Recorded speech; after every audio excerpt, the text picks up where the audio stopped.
Hello, and welcome back to Battle Peak. We're your hosts, I'm Tyler. And I'm Jesse. Today we'll be looking at our first robot set of the series. Set number 7703, the Fire Vulture. Let's start with the minifigure. This is a Devastator type robot. There are 3 types of robots you'll find across the Exo-Force theme: Iron Drones, Devastators, and Mecha 1. The Devastators are color-coded to match their specific roles. While Iron Drones are very simple and not capable of doing anything other than following orders, the Devastators are capable of more advanced tactics. Think of the Iron Drones as B1 battle droids and the Devastators as tactical or super battle droids. There are actually 4 types of Devastators. The pearl-like gray models are found across all 3 years of Exo-Force and are treated as general forces. Our transmedium blue friend here is exclusive to this set and is part of the aerial combat unit. The trans neon green Devastator is part of the special forces unit. Finally, the trans red Devastator appears most often out of the dual colored models as a part of the heavy combat unit. I just think it's a little odd that this is the only one that doesn't get reused, because the Iron Condor is the perfect spot for it in year 2. Moving on from the torso though, the minifigure is composed of another 6 parts, 2 each of parts 48729, 53989, and 53984. Some sets include a red Technic axle in the eyes, but this does not, allowing the light brick to shine through the Devastator's eyes.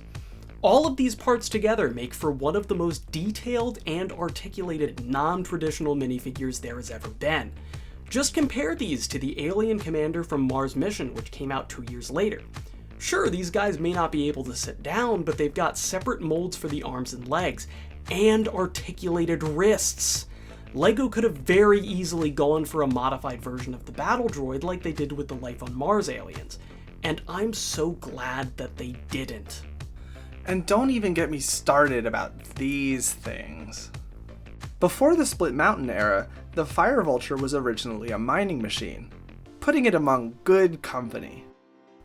This battle machine is equipped with a huge hooked claw, a design that's a holdover from its days as a mining machine. Guess if it's good enough to tear through boulders, it'll make it through armor too. This machine also has a flamethrower in place of the drill that was originally here. It's mounted so it can swing it side to side, just like how a real one would be used. The amount of Technic trickery on display here is incredible. It feels like a build that's more at home in a modern LEGO set than one from 2006. The detailed tank with a fuel line and even a pilot light really sells the look. Whoever designed this definitely knows how a flamethrower works. It's interesting that arguably the best weapon from the entire line is not only a replica of a mundane weapon from the real world, but also one that's banned in warfare for being horrific to humans. And they honestly expect us to believe that this industrial turbine on the back is enough to make it fly? Every robot battle machine has its set number on one of the stickers. I think it's a neat detail that the set number is used as some kind of unit code. Additionally, the set's initials are hidden in the circuitry on the right of the pilot. Jesse literally had no idea that the robot machines hid their initials in the design until we were writing the script for this video. I only noticed it when looking at pictures of the sticker sheets. I noticed it as soon as I looked at the model. We also see that the set has hazard striping on many parts of it. This shows up on just about every robot battle machine, implying that they are all repurposed mining machines, or at the very least were constructed from them. In many cases where LEGO chooses to do 2 different design aesthetics for opposing factions, one of them usually winds up being worse. But in this case, both sides have really strong designs. My Exo-Force collection only includes 2 human mechs, for now, and I only have them so I can make the Raite Combiner model. Unlike how the human mechs often use stickers to add an entirely new color to a model, the robots use stickers primarily for 2 things: hazard striping and circuitry texture. Together, these features really sell the repurposed industrial aesthetic. There's a few parts in this set worth mentioning. Part 424, Technic Hub, only appears in 9 sets and was originally made in 1995 for several Technic models. Then it disappeared for a decade, only to reappear in 2005 with the Dino Attack theme, set in the distant future of 2010, where dinosaurs wreak havoc on the world. The last time we see this part is in the Exo-Force theme, with its final outing in Sentai Fortress. The fire hose used for the pilot light is rarely seen without a string attached, only appearing in 3.5 sets this way. This is the last time it gets used like this. Part 47757 was made for the Exo-Force theme. It's featured as a key detail part in almost every robot battle machine, usually appearing in black. In dark blue, it appears only in this set and the largest set in the Aqua Raiders 2 theme. The part's angular and harsh design contrasts with the more organic design language of the human machines.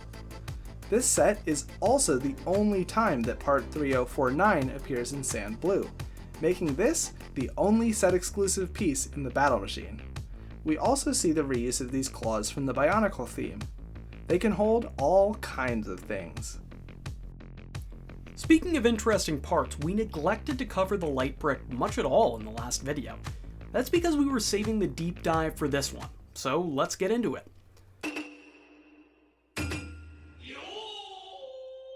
Most of the sets in the first generation of Exo-Force have a light brick included, and all of the larger battle machines are built around them.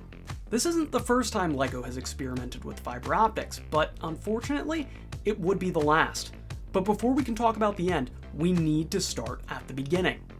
While it's commonly thought that Thomas Edison invented the light bulb, what he actually did was invent the first commercially successful light bulb. The actual first light... No, Tyler, I meant 1996. Oh, right! Fiber optics hit the scene in 4 sets in the late 90s.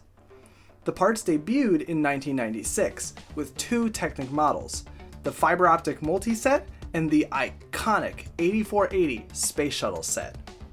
The system left Technic in 1997 with the notorious Interstellar Starfighter. The set is rightfully the first that comes to mind when many think about 90s fiber optics. The final appearance of this system was in an odd 1998 expansion to the Mindstorms line called Extreme Creatures. The 90s fiber optic system consists of 2 elements, Part 6637 and Part X165. These elements start with a standard bar connection, then decrease to this strange in-between diameter that's slightly larger than the helmet accessory pins. As far as we can tell, this only fits in the 8 holes on the central element. When powered through the 9-volt connection on top, one of these 8 holes lights up red. Rotating the hole in the center spins the light assembly and lights up the cables in sequence. A little later in 2001, we see the first iteration of the type of cable that we know and love from Exo-Force, used in the Mindstorms RCX 2.0 base set. Not only is this the part's introduction, this is the longest fiber optic cable LEGO has ever made at 25 studs. Their next appearance was the following year in the Spybotics theme as 12-length cables. LEGO Exo-Force uses both 20 and 24 length cables, so it's rather interesting to see the changes over the years to the cable lengths. Unlike the 90s fiber optics, the Exo-Force cable is the same diameter as a standard LEGO bar for its entire length, which dramatically increases its usability. This lets it fit into the hole on the front of the light brick, an Exo-Force exclusive part. More than just exclusive, this part defines the first year of Exo-Force. It's iconic. I feel like the builds from year 1 are really good in spite of them being built around the light brick. The brick is a neat gimmick, but in terms of structural quality, the first year of Exo-Force pales in comparison to later Exo-Force sets. The light brick's functionality forces the entire chassis to be built around this hinge mechanism that moves a pin to activate the light brick. This also makes it so the whole cockpit and upper body is resting on this hinge. Each set also has a small Technic axle assembly used to eject the light brick if it's hit from above. I always assumed that this was supposed to be used like the old Bionicle masks, where you would try to whack the ejector pin during play to knock out the opponent's light brick. However, looking at all of the information available to us, there's no reference to this being an intended play feature.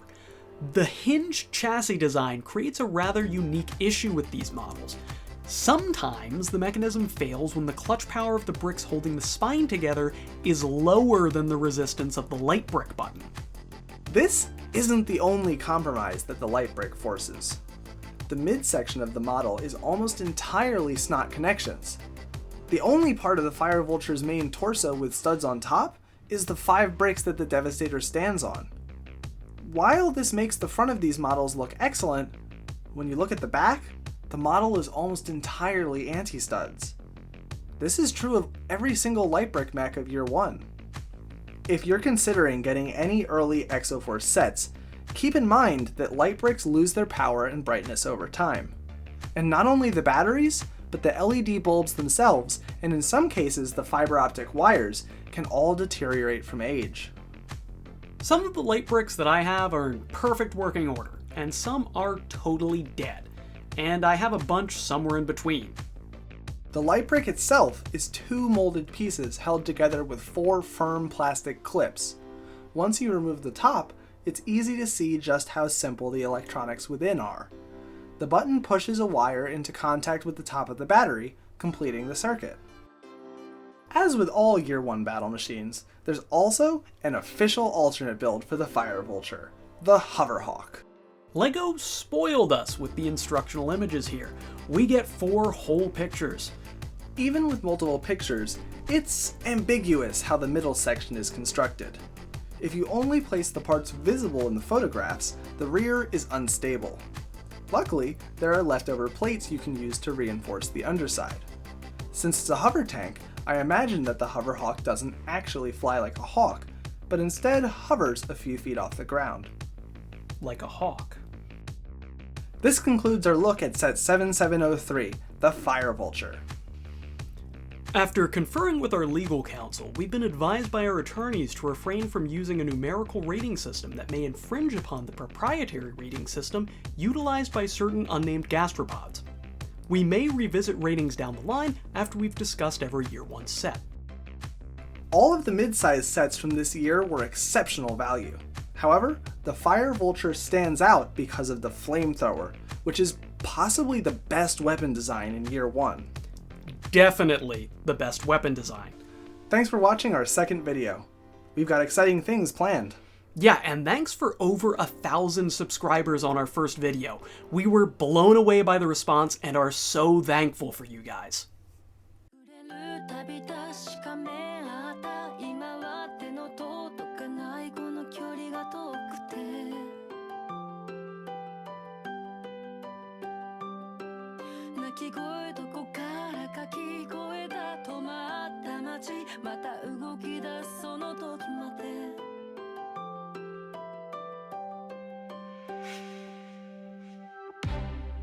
出会った頃とはもう違うね少しは様になるよー